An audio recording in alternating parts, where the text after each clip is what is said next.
K2 strategy భారత్లో పెను విధ్వంసం సృష్టించేందుకు పాకిస్తాన్ అనుసరిస్తున్న నయా స్ట్రాటజీ ఇది. K2 అంటే కశ్మీర్, ఖలిస్తాన్. ఈ రెండు అంశాలు లక్ష్యంగా పాకిస్తాన్ నిఘా సంస్థలు విదేశీ గడ్డపై ఆశ్రయం పొందుతున్న ఖలిస్తానీ ఉగ్రవాద ముఠాలు కలిసి భారత అంతర్గత భద్రతను విచ్ఛిన్నం చేసేందుకు భారీ కుట్రకు తెరలేపాయి. దేశంలో ఎక్కడైనా సరే చిన్న సమస్య వచ్చినా ప్రజాస్వామ్యబద్ధంగా రైతులు, యువత నిరసనలకు దిగిన ఆందోళనలను దేశవ్యాప్తంగా మార్చేందుకు అంతర్జాతీయ స్థాయిలో ఒక క్షుద్ర డిజిటల్ నెట్వర్క్ను నడుపుతున్నట్లు తేలింది. మన ప్రజాస్వామ్య ఫాల్ట్ లైన్స్ను వాడుకుంటూ దేశాన్ని అంతర్గతంగా దెబ్బతీసేందుకు పాక్ ఐఎస్ఐ రచించిన K2 స్ట్రాటజీలోని టాప్ సీక్రెట్స్ భారత నిఘా వర్గాలను ఉలిక్కిపడేలా చేస్తున్నాయి. ఇంతకు ఏంటి K2 స్ట్రాటజీ? కశ్మీర్, ఖలిస్తాన్ వివాదాలను పాకిస్తాన్ ఐఎస్ఐ తన అస్త్రాలుగా ఎలా మార్చుకుంటోంది? ఈ ఇన్ఫర్మేషన్ వార్ను భారత్ ఎలా ఎదుర్కొంటోంది? Let's watch.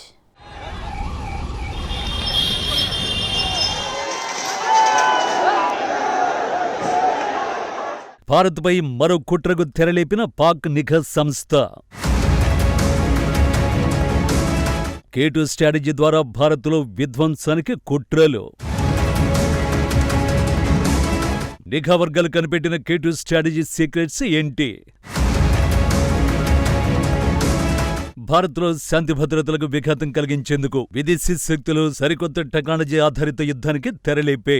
దేశీయంగా తలెత్తే వివిధ నిరసనల్ని, యువత ఆందోళనల్ని ఆసరాగా చేసుకుని సోషల్ మీడియా వేదికగా భారత వ్యతిరేక నెరేటివ్ ని సెట్ చేసేందుకు పాకిస్తాన్, విదేశీ ఖలిస్తానీ గ్రూపులు చేతులు కలిపినట్లు ఇండియన్ సైబర్ సెక్యూరిటీ, ఇంటెలిజెన్స్ ఏజెన్సీలు నిర్ఘాంతపోయే నిజాలను వెల్లడించాయి. దేశంలోని భిన్నత్వంలో ఉన్న బలహీనతల్ని గుర్తించి వాటి ద్వారా దేశాన్ని అస్థిరపరచడమే లక్ష్యంగా ఈ శక్తులు పావులు కదుపుతున్నాయి. భారత ఇంటెలిజెన్స్ వర్గాల సమాచారం ప్రకారం ఈ విదేశీ నెట్వర్క్లు భారత్లో కొత్తగా ఏ నిరసనలను సృష్టించడం లేదు. దేశంలో ఇప్పటికే ఉన్న నిరుద్యోగం, రైతుల సమస్యలు, కార్మిక వివాదాలు లేదా విద్యార్థుల ఆందోళనలు వంటి నిజమైన స్థానిక సమస్యల్ని నిశ్చితంగా గమనిస్తున్నాయి. ఆయా వర్గాల్లో అసంతృప్తిని ఆసరాగా చేసుకుని ఆ నిరసన ఉద్యమంలోకి చాలా నెమ్మదిగా, వ్యూహాత్మకంగా ప్రవేశిస్తాయి. ఆపై ఆ సమస్యల చుట్టూ డిజిటల్ మీడియాలో జరిగే చర్చలను పూర్తిగా తమ అధీనంలోకి తీసుకుని కేంద్ర ప్రభుత్వంపై ఒత్తిడి తెచ్చే సాధారణ డిమాండ్ను కాస్త దేశీ వ్యతిరేక ఉద్యమాలుగా మార్చే ప్రయత్నం చేస్తున్నాయి. ఈ అంతర్జాతీయ కుట్ర వెనుక పాకిస్తాన్ నిఘా సంస్థలు చాలా కాలంగా అమలు చేస్తున్న అత్యంత ప్రమాదకరమైన K2 స్ట్రాటజీ ఉన్నట్లు అధికారులు స్పష్టం చేస్తున్నారు. కశ్మీర్, ఖలిస్తాన్ అంశాలను ఒకదానితో ఒకటి ముడిపెట్టడమే ఈ వ్యూహం ముఖ్య ఉద్దేశ్యం.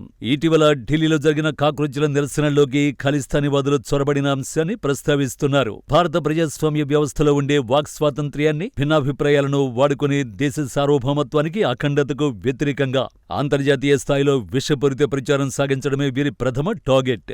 ఈ అంతర్జాతీయ ప్లాన్ వెనుక ఒక భారీ విదేశీ ముఠానే పనిచేస్తోంది. పాకిస్తాన్లో కూర్చున్న ఐఎస్ఏ హ్యాండ్లర్లు ఉత్తర అమెరికాలోని అమెరికా, కెనడాతో పాటు యూరోపియన్ దేశాల్లోని విదేశీ ఖలిస్తానీ గ్రూపులతో నిరంతరం నిగూఢంగా సమన్వయం చేసుకుంటున్నారని నిర్ధారించారు. స్థానిక సమస్యల పరిష్కారం కోసం సామాన్య ప్రజలు చేసే న్యాయమైన డిమాండ్లను దేశాన్ని విచ్ఛిన్నం చేసే సందేశాలుగా మార్చడానికి, భారతదేశ ప్రతిష్టను ప్రపంచ దేశాల ముందు దెబ్బతీయడానికి ఈ ఉమ్మడి ముఠా వ్యూహాత్మకంగా అడుగులేస్తోంది. ఈ ముఠా సోషల్ మీడియా వేదికలపై కోఆర్డినేటెడ్ ఇన్అథెంటిక్ బిహేవియర్ ని ప్రదర్శిస్తోంది. ఇండియాలో ఏదైనా ఓ నిరసన హ్యాష్ట్యాగ్ X లేదా ఇతర వేదికలపై ట్రెండ్ అవడమే ఆలస్యం. వెంటనే యూరోప్, అమెరికా, పాకిస్తాన్ నెట్వర్క్లు రంగంలోకి దిగిపోతాయి. నకిలీ బాట్ అకౌంట్లు, ఆర్టిఫిషియల్ ఇంటెలిజెన్స్ ద్వారా అత్యంత వేగంగా సృష్టించిన పోస్టులతో, మార్ఫింగ్ చేసిన ఫోటోలతో సోషల్ మీడియాను ముంచెత్తుతాయి. ఈ శక్తుల వ్యూహం అత్యంత లోతైనది, అంతే ప్రమాదకరమైనది కూడా. నిరసనల ప్రారంభంలోనే వీరు దేశ వ్యతిరేక లేదా తీవ్రవాద నినాదాలను ఎత్తుకోరు. చాలా నెమ్మదిగా, నిగూఢంగా వ్యవస్థపై, ప్రభుత్వంపై ప్రజల్లో ఉన్న సాధారణ అసంతృప్తిని ఏకంగా భారతదేశంపైనే ద్వేషంగా మార్చేలా యూజర్ల మైండ్ గేమ్ ను మారుస్తారు. నిరసనకారులను చర్చల మార్గం నుండి మళ్లించి నేరుగా ప్రభుత్వాలతో ఘర్షణ పడేలా వారి ఆలోచనల్ని ప్రభావితం చేస్తారు. ఈ కుట్ర కేవలం సోషల్ మీడియా ప్రచారానికే పరిమితం కాలేదు. దీని వెనుక భారీగా నిధులు చేతులు మారుతున్నట్లు నిఘా సంస్థలు గుర్తించాయి. మరోవైపు ఫండింగ్ విషయంలోనూ సంచలన విషయాలు తెలిసాయి. డార్క్ మనీ బదిలీలు, రహస్య హవాలా మార్గాలు, విదేశాల్లో చట్టబద్ధంగా రిజిస్టర్ అయినట్టు నటించే నకిలీ చారిటీ సంస్థల ద్వారా నిరసనలోని ఉగ్రవాద సానుభూతిపరులకు, సమాజంలో అలజడి సృష్టించే తీవ్రవాద శక్తులకు భారీగా డబ్బు అందుతోందని నిఘా వర్గాలు అనుమానిస్తున్నాయి. శాంతియుత నిరసన ప్రదర్శనల్ని హింసాత్మకంగా మార్చేందుకు, నిరసనకారులకు అవసరమైన సౌకర్యాలు కల్పించేందుకు ఈ నిధులు వాడుతున్నట్లు ఏజెన్సీలు అనుమానిస్తున్నాయి. ఇంటెలిజెన్స్ దర్యాప్తులో తేలిన మరో షాకింగ్ నిజం ఏంటంటే, స్థానిక నిరసనల్లో ఉద్దేశపూర్వకంగా ఘర్షణలు, ఉద్రిక్తతలు సృష్టించడానికి లోకల్ క్రిమినల్ బ్యాక్గ్రౌండ్ ఉన్న వారికి విదేశీ శక్తులు సుపారీ ఇస్తున్నాయి. శాంతియుత ప్రదర్శనల మధ్యలోకి చొరబడి పోలీసులపై దాడులు చేయడం ద్వారా భద్రతా బలగాలు గట్టిగా స్పందించేలా చేస్తారు. ఆ సమయంలో జరిగే పోలీసు లాఠీ చార్జీ లేదా కన్నీటి వాయువు ప్రయోగాల దృశ్యాలను కెమెరాలో రికార్డ్ చేసి భారత్లో మానవ హక్కుల ఉల్లంఘన జరుగుతోందని ఆరోపిస్తూ అంతర్జాతీయ వేదికలపై దుష్ప్రచారం చేయడానికి ఈ విజువల్స్ వాడుకుంటున్నారు.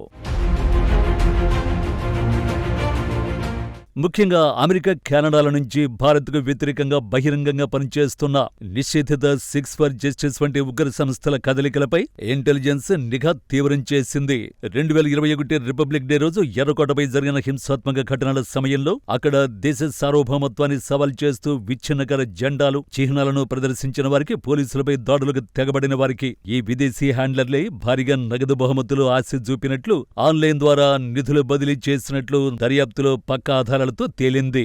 అంతెందుకు, ఇటీవల విద్యార్థుల ఉద్యమంలో కూడా 6 for justice chief Gurpatwant Singh video విడుదల చేశాడు.